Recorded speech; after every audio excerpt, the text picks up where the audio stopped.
गुरु गोविंद तो खड़े काके लागू पाए। गुरु गोविंद तो खड़े काके लागू पाए। बलिहारी गुरु आपने गोविंद दियो बताए। कबीरा गोविंद दियो बताए।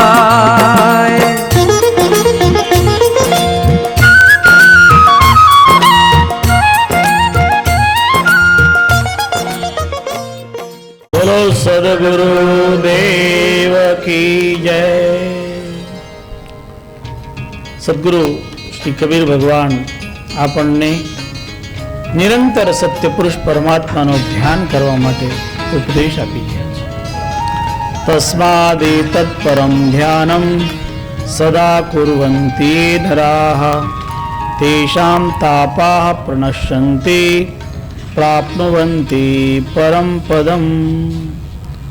जे निरंतर सत्यपुरुष परमात्मा ध्यान करता होय एवा ध्यान करनारा हंसजनोना बधा ज ताप दूर थई जाए અને એ પરમ પદને પ્રાપ્ત કરી શકતા હોય।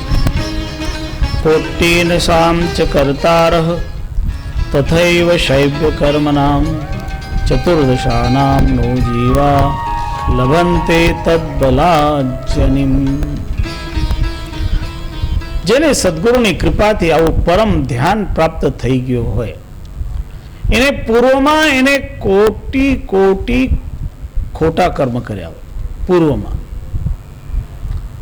પણ સદગુરુની શરણમાં આવે અને સદગુરુની શરણમાં આવ્યા પછી સદગુરુ પાસેથી આ પરમ ધ્યાન મેળવે તો કે બધા કોટી કોટી પૂર્વ કર્મના દોષ એના દૂર થઈ જાય। એટલું જ નહીં, એને જે 14 પ્રકારના તામસ કર્મ કર્યા હોય, શૈવ્ય કર્મ કર્યા હોય, નિંદનીય નિંદિત કર્મ કર્યા હોય તો પણ એ કર્મોનો દોષ મટી જાય અને એ પરમ ધ્યાન કરનારા પછી મુક્ત થઈ જાય, એને ફરીથી જન્મ લેવો નહીં પડે। માનવાય પ્રકુર્વંતિ ચૈતધ્યાનમ તથારતિ નારિકેલ વિધો દક્ષાસ્તેષામ પુણ્યસ્ય કા કથા। અને જેને એવી રીતે સદગુરુ પરમાત્માએ આપેલું ધ્યાન કર્યું એવું ધ્યાન કરતા હોય, વિધિપૂર્વક આરતી કરતા હોય અને જે શ્રીફળની વિધિ સમજાવી છે એ પ્રમાણે શ્રીફળ માલુમ કરતા હોય, શ્રીફળ અર્પણ કરતા હોય અને એમાં જેમને ખૂબ કુશળતા મેળવી હોય, કહે કે એમનું પુણ્ય ક્યાં સુધી વર્ણન કરીએ, એમના પુણ્યની કથા ક્યાં સુધી કહી છે, એટલે અગણિત પુણ્ય થઈ જાય। અને કોઈ વ્યક્તિ કોઈ કાર્યમાં દક્ષ ક્યારે બને, કુશળ ક્યારે બને, એને વારંવાર કરે। એટલે આપણે ત્યાં એ આનંદ આરતી કરવાનો પણ વિધાન વારંવાર કરવાનો છે।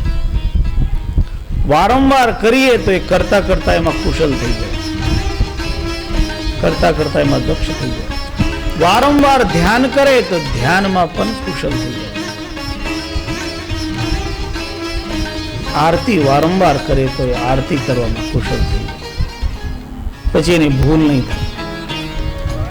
હવે કોઈ વર્ષમાં આવે આરતી માટે અને પછી ત્યારે તો તેને પૂછવું પડે મારે શું કરવું, કારણ બધું ભૂલાઈ ગયું હોય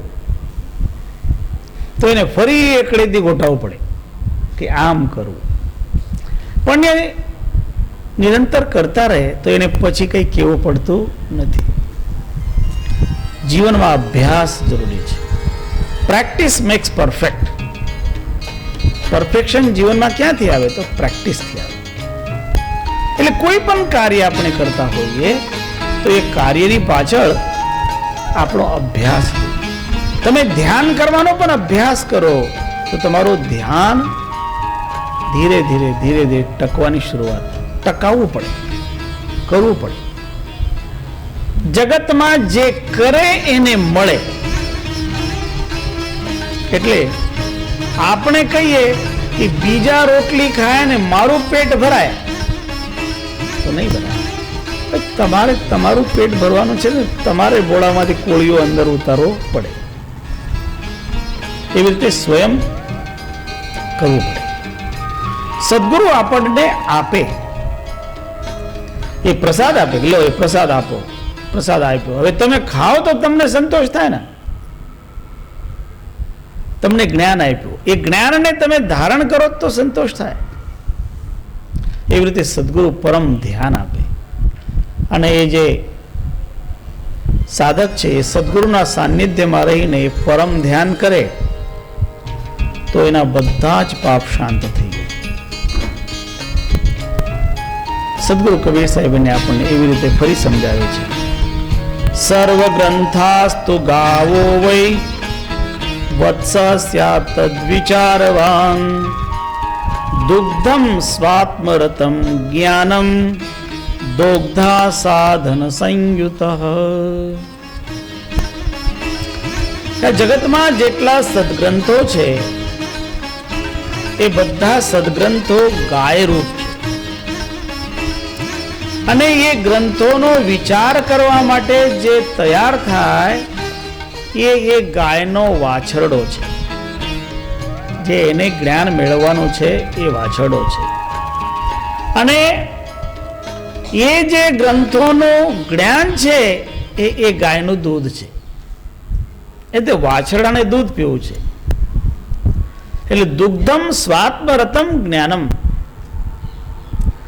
જે પરમાત્મ તત્વનું જ્ઞાન છે, જે ધર્મગ્રંથોની અંદર વર્ણન કરવામાં આવ્યું છે, એનું જે નિચોડ, જે સાર, નિચોડ એટલે સાર,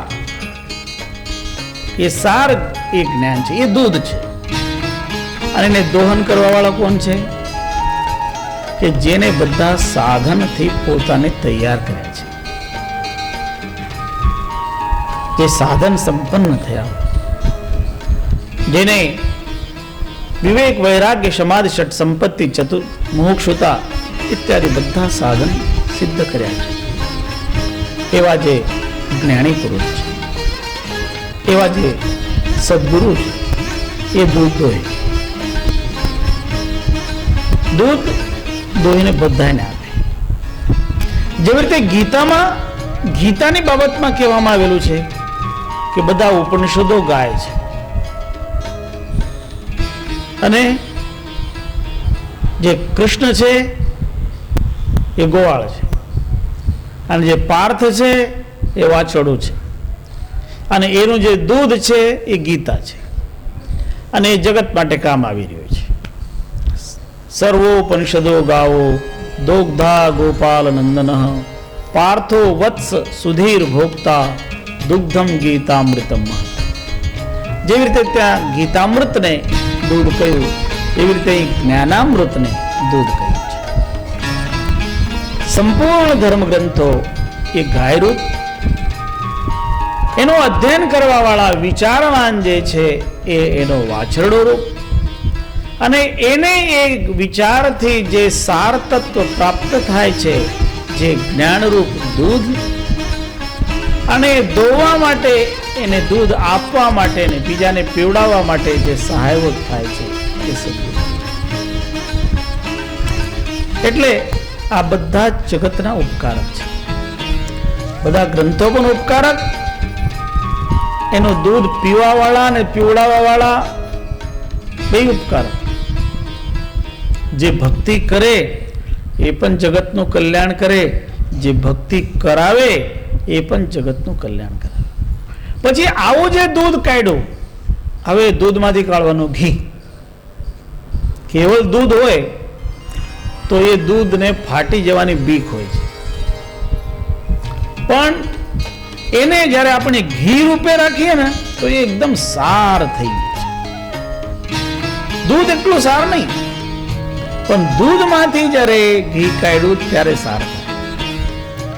તપનમ તસ્ય સત્સંગો, તો કે એ જે દૂધ છે એ દૂધને પહેલા તપાવવું પડે. તો તપાવવાનો છે તો કઈ સત્સંગ કરો ને એને તપાવવાનો છે. અને યામનમ શુદ્ધ ભાવના,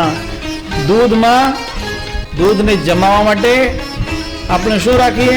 થોડુંક દહીં મેળવીએ.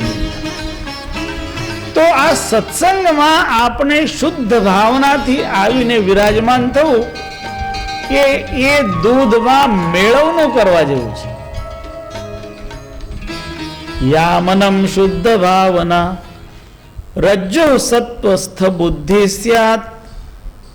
અને પછી એમાં મેળવણ નાખ્યું તો પછી શું થાય? દૂધનું બને દહીં. દહીં થાય તો પછી એને શું કરવું પડે? એને આપણે વલોવવું પડે. તો વલોવું કરવું હોય તો એમાં વલોણું જોઈએ. વલોણું હોય એ વલોણું પેલા જૂના જમાનામાં વલોણા હતા ને, એમાં એક દોરી હતી. એ થાંભલા સાથે રાખે ને માટીના ઘડામાં દૂધ રાખે ને પછી એના અંદર વલોણું મૂકે અને વલોણામાં દોરી બાંધેલી હોય ને દોરીને પછી આમ ખેંચે. એ વલોણાની ક્રિયા થતી હતી. તો એ જે દોરી છે, એ જે વલોણાની જે દોરી કે સત્વ બુદ્ધિ એ એની દોરી. રજ્જુ સત્વ બુદ્ધિ સ્યાત. એ સત્વ બુદ્ધિ એને વલોણાની કરવાની દોરી છે. અને પછી એમાંથી જે ઘી નીકળે, ઘૃતમ બ્રહ્મ નિરૂપણમ, બ્રહ્મ નિરૂપણ રૂપ એમાંથી ઘૃત નીકળે. આ બ્રહ્મ નિરૂપણ જ્ઞાન ગ્રંથ છે. એટલે બધા જગતના જે ધર્મ ગ્રંથો છે એ ધર્મ ગ્રંથોનું સાર રૂપ આ સાર જ્ઞાન છે. એટલે આનું નામ કહ્યું છે બ્રહ્મ નિરૂપણ. અને જગતમાં તો લેવાનું તો સાર કો લઈ રહે થોથા દે ઉડાય. સાધુ વૈસા ચાહીએ જૈસા સૂપ સુભા. સુપડાનો જેવો સ્વભાવ છે કે કચરો બધો ઉડાડી દેવાનો. જે સાર છે એ સાર માત્ર ગ્રહણ કરવાનું. આ સાર રૂપ ગ્રંથ છે. એટલે આનું નામ રાખેલું છે બ્રહ્મ નિરૂપણ. આ ઘી છે. અને ઘી છે ને એ ટકતું હોય છે. દૂધ વધારે નહીં ટકે, દહીં વધારે નહીં ટકે, પણ ઘી બની જાય એટલે લાંબા સમય સુધી ટકે. અને ઘણી વખત તો જેમ જેમ જૂનું થાય તેમ તેમ દવામાં વપરાય. તાજું ખાવામાં વપરાય અને જૂનું થાય તો દવામાં વપરાય. અર્થાત એ લાભ કરતો જાય. યો સંખ્ય દલ પદ્માચ હ્યુર્ધ્વમ સૂક્ષ્મધ્વનિસ્તથા સૈવ સૌગંધ્યકમ તત્ર સ્વાદસ્તસ્ય હિ ચિંતનમ. જે બ્રહ્મ નિરૂપણ, જે બ્રહ્મ તત્વ છે એનું વ્યાખ્યાન કરતા આગળ કે એ જે પરમ તત્વ છે એ પરમ તત્વનું જ્ઞાન મેળવવા વાળા જે અસંખ્ય દલ પદ્મનો અનુભવ કરે,